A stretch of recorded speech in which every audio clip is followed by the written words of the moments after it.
안녕하십니까. 조선일보 경제부의 박사이자 방현철입니다. 여러분, 코인 투자 정보 어디서 찾으시나요? 혹시 너무 많은 이슈 때문에 진짜를 놓치고 있진 않으신가요? 코인 시장을 파헤쳐서 진짜 배기 뉴스를 선별해드립니다. 그럼 1월 20일 목요일 코인 파헤치기 본격적으로 시작해보도록 하겠습니다. 오늘은 IT 전문 미디어 테크엠의 이수호 부사장님 나오셨습니다. 안녕하세요. 안녕하세요. 네, 최근에 이 코인 대장 그러면은 비트코인인데 비트코인이 계속 약세장을 좀 이어가는 것 같아요. 좀 어떻게 봐야 됩니까? 주식시장도 좀 요즘 많이 힘드실 텐데 나스닥 같은 경우 기술주들 많이 떨어지고 있어요. 돈 대신 꿈 먹고 자란 주식들이 유독 좀 많이 떨어지는 것 같고 어찌 보면 코인도 성장주의 어떤 그 하나의 매개잖아요. 근데 특히 또 이제 금리 인상이 시작되니까 리스크 있는 코인보다는 안전한 우량주나 또 안전한 이제 가치주로 옮겨가시는 분들이 분명히 있고 네. 특히 비트코인이나 이런 가상자산들이 예전에는 지정학적 리스크가 있으면 오히려 올랐어요. 위험을 회피하기 위해서 뭐 이 중동 민주화 때 그리고 이제 북핵 위기 때 항상 비트코인 가격이 많이 오르는 게 이제 최근 3-4년 사이 트렌드였는데 네. 분명한 건 코로나를 계기로 제도권에 있는 이제 뭐 우리 미국에 있는 월가에 있는 큰 그 금융 공룡들이 비트코인을 사들이기 시작하면서 확실히 기존 주식시장이랑 약간 커플링이 테크주랑 비슷하게 움직인다 이런 말씀이네요. 거의 네. 나스닥 선물 차트 보면 비트코인이랑 거의 동일합니다. 지금. 그러니까 어찌 보면 힘드실 수도 있는데 분명한 건 그렇기 때문에 기회가 계속 있을 거다.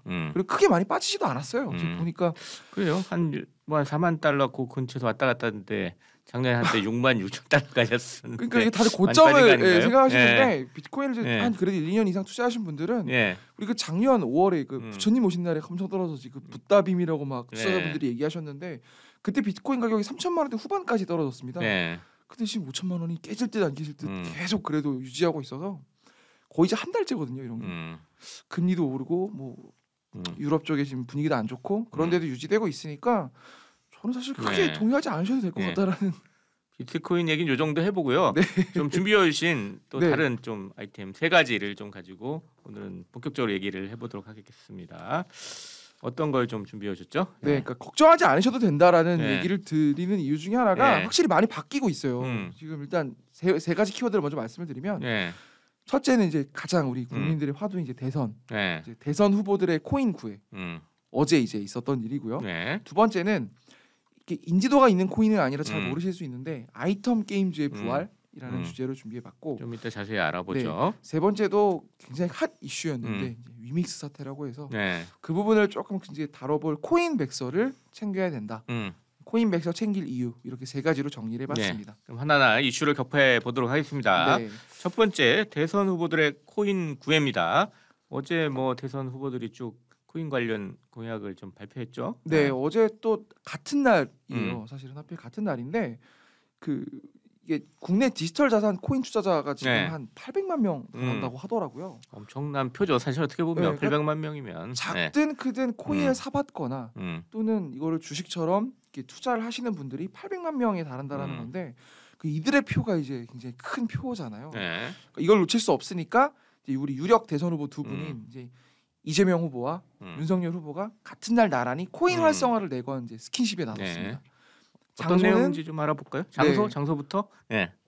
업비트 본사에서 네. 어제 정책 간담회를 연 후보가 이제 이재명 후보인데요. 네. 재미난 건 이날 여기서 빗썸을 까셨다 그러더라고요. 그러니까 업비트 본사에 가셔서 빗썸 앱을 다운로드 받는 거를 그래요? 홍보를 하셔서 되게 이제 기자들이 재밌게 봤는데 네. 일단 이재명 후보는 그래도 되게 잘 아시는 것 같아요. 코인을 본인이 직접 하셨는지는 모르겠으나 이쪽 방향에 대해서 왜 투자자들이 답답해하는지 이쪽에 돈이 왜 몰리고 있는지를 어느 정도 알고 있는 것 같은 정책을 내놨는데 네. 어떤 거예요? 첫째는 이제 ICO라고 부르죠. 네. 우리나라에선 불법화가 된 가상자산 공개, 즉 IPO처럼 가상자산을 이제 모집을 하는 것, 그것을 허용하자. 그리고 증권형 토큰 STO라고 하는데 주식이라고 보시면 됩니다. 네. 주식과 비슷한 의미가 담겨 있는 코인을 발행을 하자. 네. 이 두 가지를 이제 큰 골자로 제시를 했어요. 이 두 가지 다 분명한 건 우리나라에서 불법인데 현재는 불법이다 이거죠. 네. 근데 이거에 대해서 이재명 후보가 뭐라고 말씀을 하셨냐면 이미 가상자산 거래액이 코스피 거래액을 넘어섰다. 눈을 감는다고 시장이 사라지지 않는다. 피할 수 없다면 끌려가지 말고 앞서가야 한다. 네. 이렇게 말씀을 하셨어요. 사실 지금 정부가 불법화하고 있는 ICO나 STO는 미국이나 싱가포르나 일본 등에선 일부 허용이 된 상태입니다. 네. 그 나라의 어떤 규칙을 금융당국이 지키면 할 수 그렇죠. 있게 이렇게 하죠. 어느 정도까지 이거를 올가매느냐, 규제를 어디까지 하느냐의 차이인데 사실 지금 우리나라에서 발행된 코인들 상당수가 다 싱가포르에서 ICO 내지는 STO가 진행이 돼서 나온 결과물이라고 보시면 돼요. 네. 그게 끝나고 우리나라에 들어온 겁니다. 그러다 보니까 우리나라 투자자들은 비싸게 사야 됩니다. 지금 클레이가 이제 카카오 코인이라고 부르는 네. 개당 가격이 2,000원이 좀 안 되는 것 같은데 애초에 ICO를 했을 때 싱가포르 개당 가격이 160원 정도였습니다. 그러면 그때 ICO를 싱가포르가 아니라 우리나라에서 했다면 우리나라 투자자도 160원대에 살 수 있었을 것이고 또 하나는 ICO가 진행되면서 싱가포르 금융당국과 정부에 내는 세금 그 막대한 세금과 고용도 굳이 카카오가 싱가포르까지 가서 할 이유가 없었다라는 거고 네. 이재명 후보가 이거를 간파한 것 같아요. 우리나라 디지털 기업들, 인터넷 기업들, 특히 글로벌에서 뭔가 사업을 벌이고 싶은 기업들이 유동성을 해외에서도 빨아들일 수 있는데 이거를 굳이 우리가 외국에 나가서 해야 되냐? 우리나라에서 할 수 있게끔 얘기를 해달라. 네. 그런 얘기들이 분명히 있었고 그동안 그거를 해결해 주겠다. 그런 의미에서 굉장히 그래도 판교 테크노밸리에 있는 기업들은 좀 들뜬 그래도 좀 기대를 하는 분위기고요. 예. 근데 한편으로는 좀 불안한 것도 있어요. 왜냐하면 이 가상자산 발행을 공모주 청약처럼 안전장치를 마련한 후 제도화하겠다라는 해석으로 보고 계세요. 네. 그러니까 정부가 굉장히 강하게 뭔가 뭐 규정은 있어야 되겠죠. 그렇죠. 예. 규정이 있어야 된다는 건데 사실 요즘 싱가포르가 조금 기조가 바뀌었다는 얘기가 있어요. 한 4, 5년 전, 3, 4년 전만 해도 그냥 사무실 두고 신고만 하면 쉽게 할 수 있었던 것 같은데 요즘은 싱가포르도 직접 들여다보고 있어요. 네. 그러니까 그런 거 보면 지금 싱가포르도 바뀌고 있는 건데 우리나라도 어느 정도 제도화를 해서 규제를 어느 수준까지 할지 기업들이 좀 그거를 지켜보는 것 같고요. 대표적인 사례가 사실 일본에 있습니다. 일본은 규제가 굉장히 강해요. 다 허용을 하고 있는데 이제 일본의 금융당국 금융청이라고 하는데 네. 금융청에서 직접 일일이 다 체크를 하고 민간 사업자들의 모임이 있습니다. 협회를 따로 두고 그 협회에서 2차로 다 점검을 해요. 그러니까 ICO라도 큰 돈을 벌지 못하는 이게 투자자 입장에서는 주식 사는 게 맞지 않아? 이거 많이 안 오를 것 같은데 이런 느낌이 많이 있다고 하더라고요. 그러니까 과연 이재명 네. 후보의 정책이 실제 기업들이 원하는 수준까지 발현이 될지 좀 지켜보시면 좋을 것 같고요. 그리고 같은 날 이제 네. 윤석열 후보도 정책 공약 발표 형식을 했어요. 이건 뭐 간담회라기보다는 직접 발표를 하셨는데 네. 제가 말했던 내용입니까? 첫 번째 네. 이재명 후보는 기업들에 대한 공약이라면 네.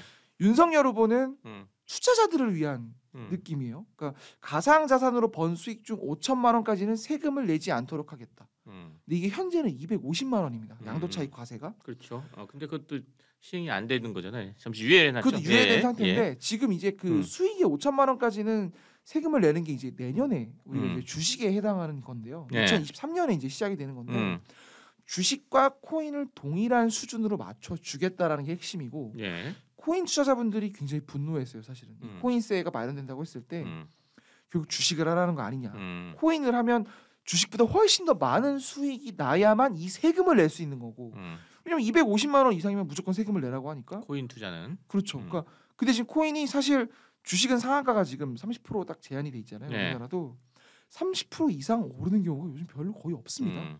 그러니까 코인 투자자분들이 큰 돈을 벌지 못하고 있는 상황에서 세금은 굉장히 더 빡세게 들어오니까 정부 입장에서는 뭐 주식을 하라는 거 아니냐 그렇게 이제 해석을 하는 거고. 근데 이거에 대해서 윤석열 후보가 직접 해결해 주겠다라는 거고. 하여튼 그 한도를 확 올려주겠다 뭐 이런 공약이네요. 그렇죠. 그리고 두 번째는 뭐 ICO 관련한 얘기도 네, 했어요? 이재명 후보와 마찬가지로 ICO는 허용하되 단 거래소가 직접 ICO를 해라. 즉 IPO를 할 거면 뭐 우리나라도 당국과 거의 증권사가 같이 들어가서 정해진 룰 안에서 하는 거잖아요. 네. 그런 것처럼 코인도 당국과 우리 코인 거래소 지금 원화 입출금 계좌를 갖고 있는 이제 네 군데가 있잖아요. 네. 그곳이 들어와서 같이 ICO를 해라. 그런 공약을 냈습니다. 그러니까 긍정적이라고 봐요. 뭐 사실은 여튼, 네, 코인 투자자들은 다 긍정적으로 일단 보고 있나 봅니다. 네. 네. 특히 이제 시장에서는 이제 이 두 사람의 공약이 현실화 여부나 그런 걸 떠나서 이런 공약이 직접 나온다라는 자체만으로도 굉장히 좀 흥분하고 있는 것 같아요. 분명히 이게 어찌 보면은 중앙화된 모델만 살아남을 수밖에 없을 것이고 당장 올 3월에 이제 트래블룰이 도입이 되잖아요. 네. 그러니까 이게 도입이 되면 앞으로 코인의 입출금, 해외 송금과 이런 그 코인이 오가는 모든 것들을 다 당국이 들여다볼 수 있는 게 되는데 네. 이렇게 되면 결국 코인이 일종의 포인트처럼 적립이 되고 또는 상장사나 비상장사의 주식이나 어떤 그 기업 가치를 사고 파는 모델로는 자리를 잡을 가능성이 매우 커 보인다. 네. 규제가 마련이 됐으니까. 그러니까 지금 뭐 미술품이나 부동산 쪽에서 이미 이런 시도가 조금씩 일어나고 있잖아요. NFT라는 과정을 통해서. 그러니까 이런 자산 유동화가 쉽지 않았던 부분들이 이번 대선을 계기로 이런 관련 상품이 좀 많이 늘어날 수 있는 네. 계기가 되지 않을까 네. 싶어서 한번 준비를 해봤고요. 예. 또 마지막으로 하나 더 덧붙여드리면 우리나라 대표 금융사인 미래에셋이 이와 같은 모델 개발에 착수했다라는 보도가 나왔고요. 네. 실제로 준비하고 있다라는 멘트가 나오고 있더라고요. 그러니까 보면 다들 대형 금융사도 다 준비하고 있으니까 이쪽을 좀 꾸준히 들여다보셔야 될 것 같다. 대선 끝나고 나서 어떻게 될지 한번 네. 봐야 되겠네요. 자, 이렇게 첫 번째 키워드 대선 후보들의 코인구의 얘기를 해봤습니다. 두 번째는 아이텀 게임즈의 부활인데 아이텀 게임즈 이러면 상당히 생소합니다. 네, 이름이 좀 어려운데 네. 이거 아이템 게임즈라고 이름 부르시는 분들도 있어요. 네. 이게 이름이 어렵다 아이템이 보니까 아니라 아이텀이에요. 예. 이게 사실 되게 눈물 젖은 투자자분들이 많습니다. 음. 이게 이제 작년 6월에 음. 업비트에서 상장 폐지가 됐어요. 음. 이게 작년 6월에 업비트에서 그 코인들의 어떤 옥석 가리기가 진행되면서 좀 질낮은 코인들, 거래량이 안 나오는 코인들, 약속을 지키지 않는 코인들의 수십 종을 퇴출을 했는데 그 중에 하나가 아이템 게임즈입니다. 게임즈가 코인 이름이죠. 네, 예. 코인 이름이자 코인 발행사의 이름이기도 한데요. 음. 이 회사가 업비트에서 밀리고 이제 6개월이 지났고 예. 우리나라 투자자 기억 속에서 사라져 갔는데 최근에 가격을 보니까 이게 개당 1원까지 갔던 게 360원, 70원까지 갔더라고요. 그러니까 단순 계산해 보면 있었던 건가? 예. 네, 6개월 만에 궁금하네요. 300배라는 네. 어마어마한 수익이 난 건데 제가 사실은 이제 그 작년 말부터 계속 그 우리 P2E, 네. 플레이 투 언, 즉 게임 코인을 좀 지켜봐야 된다라고 네. 말씀을 꾸준히 드렸었는데 이런 아이템 게임즈가 대표적인 사례입니다. 불과 6개월 사이에 300배가 오른 이유는 일단 표면적인 이유는 넷마블이 샀어요. 우리나라에서 제일 큰 게임사잖아요. 넷마블이. 그러니까 넷마블이 아이템 게임즈를 통째로 사들였는데 네. 아이템 게임즈 지분의 90%를 77억에 사들였다고 하더라고요. 그러니까 살 때 가격은 사실은 완전 다 산 거네요. 네. 90%면 거의 다 산 거다 이렇게 보면 되겠네요. 300원대는 아니었습니다. 그러니까 사고 나서 이제 금액이 오른 건데요. 그러니까 이게 코인 마켓캡이라고 블록체인은 대부분의 어떤 네. 그 통계 자료를 다 복제나 위변조가 안 되니까 들여다볼 수 있잖아요. 이 가장 큰 곳이 이제 코인 마켓캡이라는 곳인데 네. 여기서 보니까 아이템 게임즈의 발행량이 25억 개 정도 되고요. 이 중에 유통량이 약 5천만 개라고 합니다. 그러니까 즉 24억 5천만 개는 갖고 있는 거죠. 그 회사가 이제 갖고 있는데 그걸 거의 지분의 90%를 넷마블이 다 그렇죠. 인수했다. 뭐 이런 네. 얘기네요. 그러니까. 근데 지난해 말까지 개당 가격이 10원대였더라고요. 즉 음. 넷마블이 사기 전에 가격은 10원대였더라는 건데, 그러니까 단순 환산해봐도 지금 300원대니까 넷마블 입장에서는 굉장히 남는 장사를 한 건데 그렇다면 넷마블이 굉장히 많은 이걸 왜 다 이렇게 샀을까? 이것도 궁금하네요. 그렇죠. P2E 코인들이 네. 많은데 음. 그리고 심지어 업비트에서 어떤 그 개발력이나 좀 그 미진한 성과 때문에 퇴출된 코인을 퇴출됐던 거죠. 작년 6월에. 네, 그러니까 투자자들에게 버림받은 코인이라고 볼 수 있는데 이거를 굳이 왜 샀을까? 이걸 좀 봤더니 그러니까 전체 발행량 중에 유통량이 크지 않더라고요. 그러니까 25억 개 중에 아주 일부만 팔았다고 말씀드렸잖아요. 네. 그러니까 그럼 얘네들은 왜 이걸 안 팔고 가만히 있었을까? 사지 않아서 살 사람이 없으니까. 네. 그래서 갖고 있었던 것 같고 또 하나는 투자 유치를 받고 이 음. 코인을 나눠주기 위해서 안 팔았던 거로 보여져요. 그러니까 코인을 이제 많이 유통되지 않으면 이제 장단점이 있는데 장점은 물린 사람이 별로 없습니다. 그래서 코인 가격이 많이 올라서 뭐 엄청나게 돈을 많이 번 사람도 없고 많이 떨어졌다고 해서 크게 잃은 사람이 없습니다. 그러니까 그런 투자자 리스크가 적어 보여요. 그래서 넷마블이 이거 리스크 별로 없겠다라고 해서 산 것도 있는 것 같고요. 또 하나는 이 코인 자체에 좀 의미가 있는 것 같은 게 이 코인이 NFT를 게임 안에서 만드는데 굉장히 최적화돼 있다고 하더라고요. 그러니까 뭐 약간 기술력이 좀 있는 네, 코인이긴 한가 보네요. 기술적인 그러니까. 내용이라 저도 좀 어려워서 이걸 어떻게 쉽게 풀어야 되나 봤는데 네. 그냥 간단하게 보면 넷마블은 굉장히 많은 게임 IP를 가지고 있습니다. 뭐 모두의 마블이라는 게임도 있고요. 뭐 세븐나이츠라는 게임도 있고 또 넷마블 관계사 중에 우리 그 방탄소년단의 소속사 하이브도 있고 네. 또 카카오 게임즈 지분도 넷마블이 또 일부 들고 있고요. 또 잘 모르시는 분들이 있는데 NC소프트의 이제 4대 주주가 넷마블. 그러니까 넷마블이 굉장히 많은 게임사와 파트너십을 할 수 있는 게임사여서 네. 다양한 IP를 갖고 이런 NFT도 만들고 저런 NFT도 만들고 다양한 블록체인 사업을 영위할 수 있는 플레이어예요. 그렇기 때문에 NFT를 빠르고 효과적으로 만들기 위해서 예. 아이템 게임즈가 그게 또 돼요. 그게 되는 게임사더라고요. 몸집도 가볍고 그래서 넷마블이 샀다고 하더라고요. 그러니까 제가 굳이 이 얘기를 아이템 게임즈 얘기를 드린 이유가 아이템 게임즈만이 아니라 앞으로 이런 사례가 굉장히 많을 것 같은 게 이제 어제 뉴스인데 굉장히 큰 뉴스였어요. 마이크로소프트가 네. 블리자드라는 미국 게임사를 82조 원에 샀습니다. 네. 그러니까 80조 원이라는 돈은 전 세계 IT 음. 기업 역사에서 가장 큰 빅딜이었다고 하더라고요. 그러니까 그럼 마이크로소프트가 왜 이렇게 큰 돈으로 게임사를 샀을까?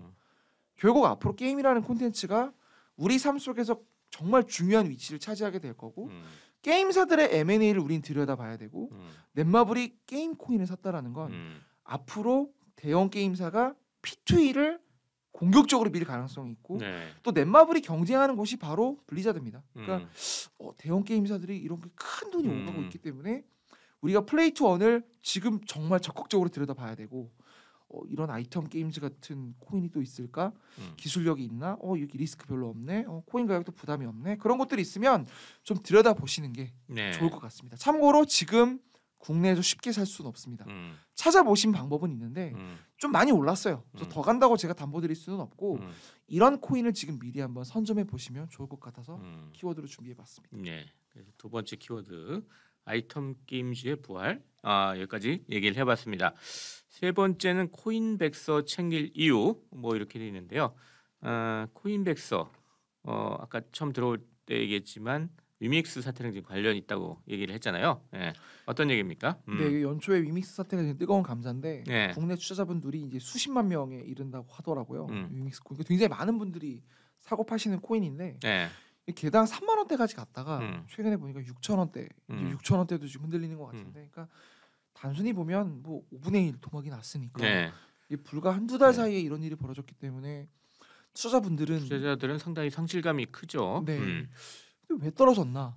투자자분들이 보시는 가장 큰 이유는 위믹스를 갖고 있는 곳이 이제 발행사가 위메이드잖아요. 네. 위메이드의 자회사인 위메이드 트리라는 곳이 있는데 이곳이 이제 위믹스를 싱가포르에서 만들어서 이제 발행을 해서 유통을 하는 곳인데 위믹스 발행량이 10억 개입니다.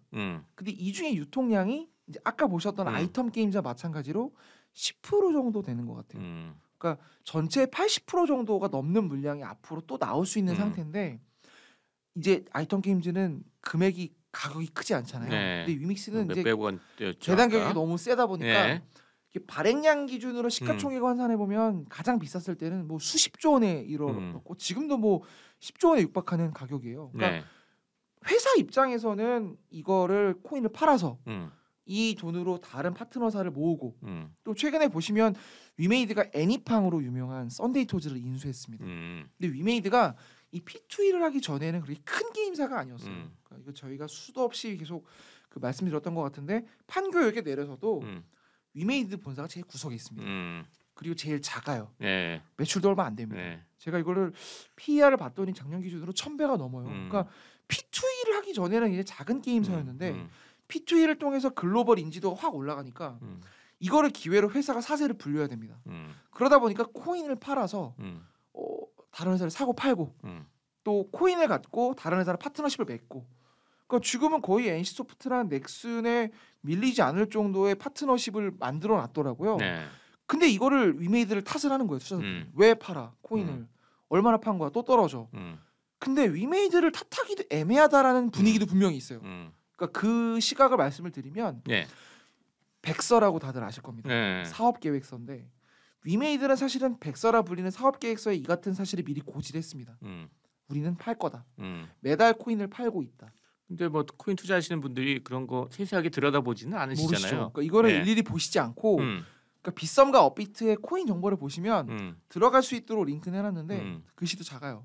들어가서 보면 영어예요. 그러니까 이거를 뭐야 왜 또 영어로 돼 있어? 그러니까 한국어 버전은 따로 네이버를 검색해서 다시 홈페이지로 들어가서 보셔야 되는 되게 장벽이 있는데 이렇게까지 알고 투자하시는 분들이 없고 예.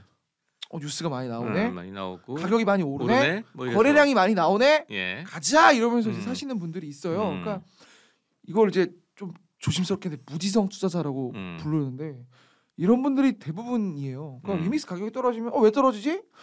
뉴스 봤더니 위메이드가 파네? 나쁜 놈들. 이거 카카오페이랑 뭐가 틀려? 그런 여론이 형성이 돼서 지금 위메이드가 굉장히 경영진을 비롯해서 적극적으로 이제 얘기를 하고 있어요. 네. 그러니까 공시를 너희들이 더 쉽게 볼 수 있도록 해줄게. 우리 투자자분들을 위해서 적극적으로 우리가 앞으로는 모든 사업 계획을 어나운스를 할게. 분기 보고서에도 공지하고 네. 이거를 코인 투자자분들을 위한 별도의 자리도 만들고 위믹스를 이제 배당도 하시겠다라는 얘기까지 하더라고요. 그러니까 적극적으로 어필을 하겠다라고는 했는데 이제 수습이 되고 있어요. 수습이 되고는 있는데 이번 사태를 겪으면서 업비트가 이제 이틀 전에 거래소 공지 방식을 좀 바꿨습니다. 그 업비트도 발행량과 유통량을 구분을 하고 네. 투자자분들이 봤을 때 이거는 너무 많이 유통이 돼 있네. 이거 다음 달에 어마어마한 물량이 나오네. 우리 주식 살 때도 기관 물량이 이때 풀리면 굉장히 유통 물량이 쏟아질 텐데 매도량이 늘어나겠네. 조심해야겠다. 뭐 이런 매매를 하시잖아요. 네. 뉴스를 보면서. 그러니까 코인도 이제는 그런 흐름으로 가고 있는 것 같아요. 그러니까 기세로 코인을 사고 파는 시대는 끝났다. 그러니까 회사도 분명히 요즘 모럴 해저드 이걸 투자자분들에게 더 적극적으로 어필을 했으면 손실을 보지 않는 분들이 있었을 거고 네. 대비를 하시는 분들도 있었을 텐데 그런 부분에 있어서 이제 발행사도 조심을 해야겠지만 우리 투자자도 네. 기세로 사고 팔지 말고 좀 공부를 해야 된다라는 생각이 들고요. 또 네. 마지막으로 하나 덧붙이자면 도지코인 아시죠? 네. 그 테슬라의 일론 머스크가 이렇게 트위터로 항상 해가지고, 올리셔서 이제 가격이 많이 올랐던 네. 도지코인. 네. 이게 우리나라의 도지코인 투자자분들이 업계 추산 10만 명이 넘는다고 합니다. 그러니까 얼마에 사셨는지 아무도 모르는데 이게 도지코인은 발행량이 제한이 없어요. 네, 그렇다고 하더라고요. 네, 그러니까 발행량이 제한이 없다라는 다른 건 요즘은 좀 많이 아시는데 얼마나 발행한다 이런 게 있는데 이 도지코인은 몇 개다 이런 게 없다고 그러더라고요. 네. 업비트 들어가서 코인 정보 보시면 네. 말은 좀 어려운데 1분마다 블록이 생성된다라는 말이 있어요. 굉장히 어려운 말인데 블록이 생성되면서 코인이 만들어지는 겁니다. 그러니까 꾸준히 도지코인이 발행되고 있고 이걸 보니까 지금 유통량이 1,300억 개예요. 그러니까 예. 아무도 도지코인의 시가총액이 얼마인지 계산하지 않고 있습니다. 그러니까 이걸 제가 사실 방송을 준비했을 때 개당 가격이 180원대였는데 그러니까 시가총액이 20조 원이라는 거예요. 그러니까 지금 우리나라 굴지의 기업 네이버 카카오 시총이랑 비슷해요. 그러니까 이런 걸 보면 이게 주식 투자처럼 줄 긋고 선 긋고 뭐 이런 방식 자체가 통용될 수 없는 구조라 네.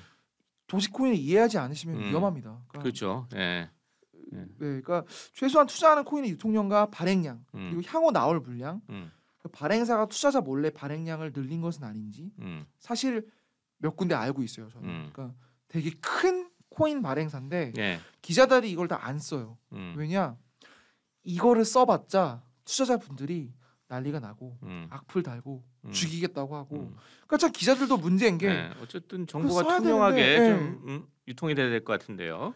우리나라가 투자자분들이 알고 있는 메이저 코인의 상당수가 발행량을 몰래 늘리고 있습니다. 그러니까 업비트에 들어가셔서 정보를 예. 보시고 발행량, 유통량 보시고 코인 마켓캡 들어가서 업비트랑 다른지 보시고 매일매일 체크를 하면서 나 몰래 이 기업들이 장난치시는 거 아니야? 확인하셔야 손해를 보시지 않습니다. 예. 네.